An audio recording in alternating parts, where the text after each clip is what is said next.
On est arrivé dans un hôtel de malade hier soir, je vous le montre 2 jours ce matin.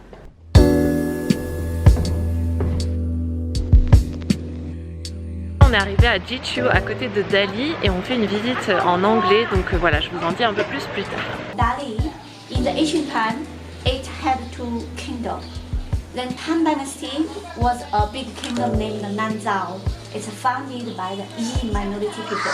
Donc là on a ce qu'on appelle la pizza chinoise, donc il y en a une salée avec du porc dedans et une sucrée. Autour de la place centrale il y a plein de petites échoppes qui vendent justement cette fameuse pizza chinoise. Et là on a comme une porte avec la montagne juste derrière, c'est magnifique. Alors ici c'est une région très réputée pour le thé.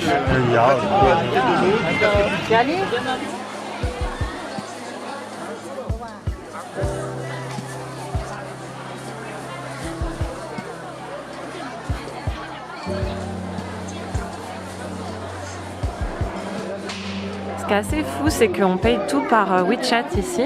Donc voilà, il y a un QR code qu'on scanne et puis on paye comme ça, même dans les petites échoppes qui sont dans de petites rues, dans de petits villages.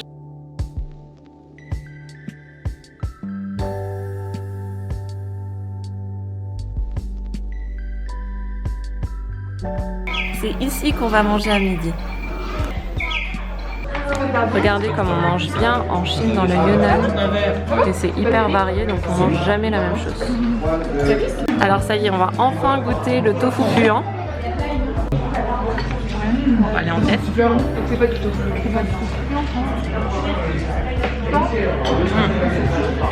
pas sûre que ce soit le tofu puant parce que ça pue pas et c'est très bon. Bon là on va partir se balader un petit peu en vélo autour de la ville. Et voilà, je suis à vélo en direction du lac pour ensuite rejoindre un village et ensuite peut-être rejoindre Dali si on a le temps. C'est à 15 km là d'ici. On tombe sur des jolis paysages. C'est l'avantage d'être en vélo et de pouvoir s'arrêter où on veut. Et alors là, on a vu sur les champs et sur les montagnes à la fois. Du coup, si vous venez à Dali ou à Jichu, prenez un vélo, ça vaut vraiment le coup. Là voilà, on est près du lac. Regardez sur quoi on tombe en chemin. Des petites maisons toutes mignonnes avec des beaux jardins.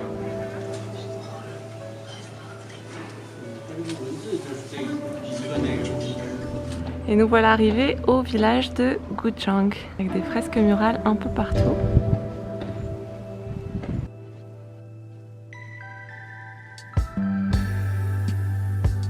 Après tous ces kilomètres, on arrive enfin aux 3 pagodes, ce monument là qu'on voit au fond.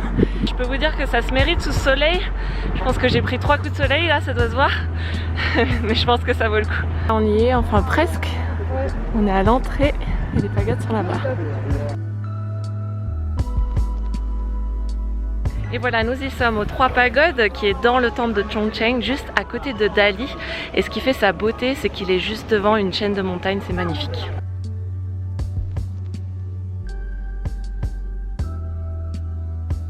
Tiens, c'est marrant, c'est écrit en français là. Donc là, je fais le tour des 3 pagodes. Et là, voilà, la vue sur le lac et les montagnes de l'autre côté.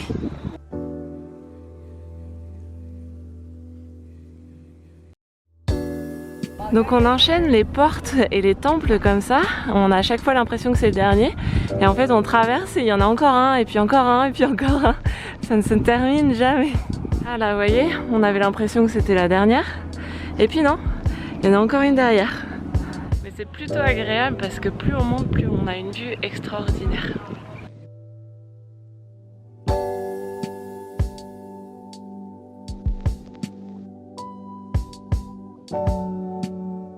Bon, celle-ci, je pense que c'est la dernière parce qu'on a le grand Bouddha dedans.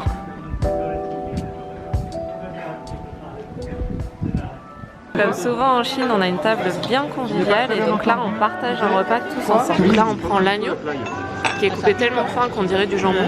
On trempe dans le bouillon pendant 10 secondes on va dire. Et voilà, c'est déjà cuit et on va dans la sauce au sésame.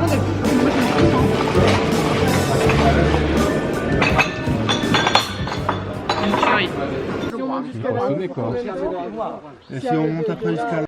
Et me voilà à Weibaoshan pour 4 heures de randonnée Alors autant vous dire qu'après mes 40 km à vélo hier pour aller aux 3 pagodes, j'en peux plus. Mais j'ai bon espoir d'arriver jusqu'en haut. Et alors c'est marrant là, mes retours dans la forêt, ils mettent un peu de musique relaxante comme ça. C'est étonnant, je sais pas si ça sera tout du long, mais en tout cas au début, c'est comme ça. La randonnée est rythmée par des temples qu'on peut visiter. On y trouve des temples bouddhistes, confucianistes et taoïstes.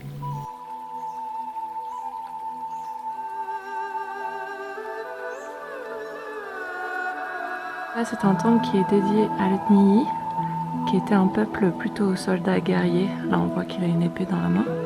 Celui-là, il a pas l'air ravi.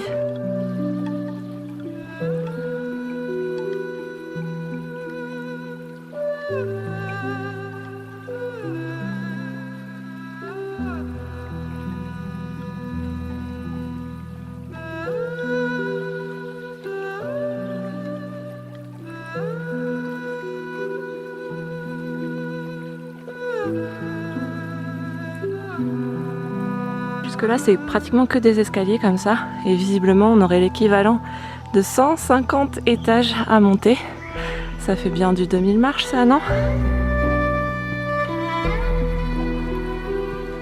Une longue ascension largement récompensée par les différents points de vue, tous plus incroyables les uns que les autres. Et la rencontre avec ce gardien de temple.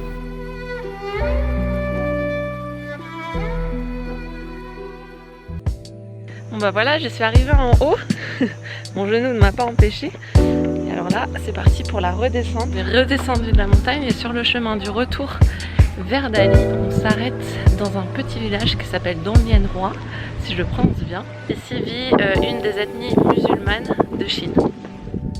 Donc là on dirait un temple et en fait pas du tout, c'est une mosquée.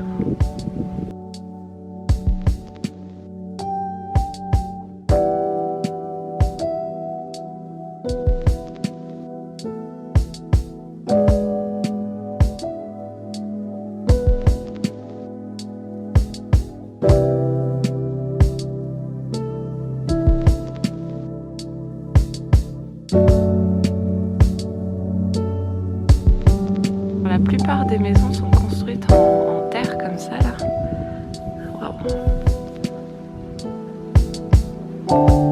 Il y a de l'ambiance le soir dans les rues de Jichu. Le réveil musculaire, c'est pas que le matin. Ce soir, on mange ce qu'on appelle les nouilles qui traversent le pont. Donc les nouilles sont là et on mélange un peu avec tout ce qui se trouve sur la table. Donc ça c'est pour une seule personne et en fait donc là on commence par l'œuf qu'on met dans le bouillon pour le faire cuire et pareil pour le reste. Ce soir-là, nous avons tenu à remercier Antoine, notre accompagnateur, pour sa patience et sa gentillesse. Guidez le guide. Le lendemain, nous repartons sur la route pour une randonnée qui reste un de mes meilleurs souvenirs de mon séjour dans le Yunnan.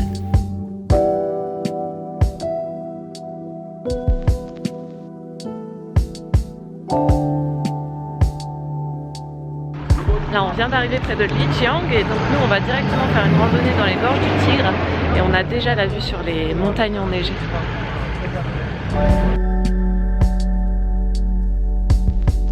On est tous au bord de la route à se changer parce qu'il fait un peu frisqué quoi. T'es pas prêt de passer devant ?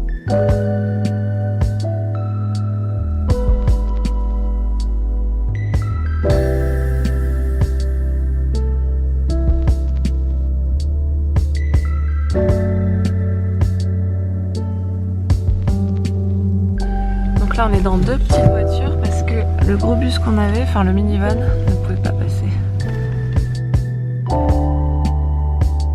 Ce midi on mange ici avec une vue, waouh, j'ai pas d'autre mot. Allez, on est parti pour les 4 heures de rando là dans les gorges du Tigre donc. J'ai des petites palpitations là, j'ai un peu peur parce que il faut pas avoir le vertige quoi. Mais bon, tout devrait bien se passer. Et là, ce que je vous ai pas dit, c'est qu'on est au pied de l'Himalaya, en fait, des premières montagnes de la chaîne.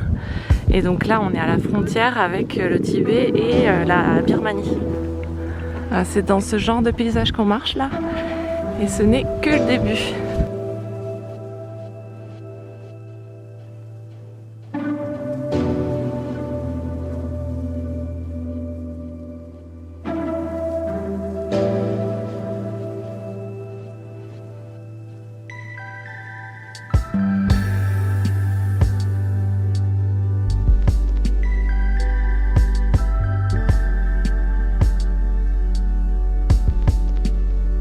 Alors là, je suis en train de goûter le poivre du Sichuan, qui est un poivre, quand on le met dans la bouche, en fait ça anesthésie la langue et ça fait des petits picotements comme ça, c'est marrant. Donc on trouve ça sur le sentier là. On arrive à la Halfway Guest House, donc de là on est en plein milieu du chemin, donc soit on décide de redescendre, soit on continue à rando sur 2h30. Petite spécialité locale, le thé au beurre de yak. Visiblement ça sent très fort et c'est pas très bon. C'est sur ce paysage incroyable que se termine le vlog numéro 3 en Chine. J'espère qu'il vous a plu. Si c'est le cas, un petit pouce bleu ou un commentaire me ferait extrêmement plaisir. Et surtout, abonnez-vous à la chaîne pour voir le 4e et dernier vlog de ce voyage.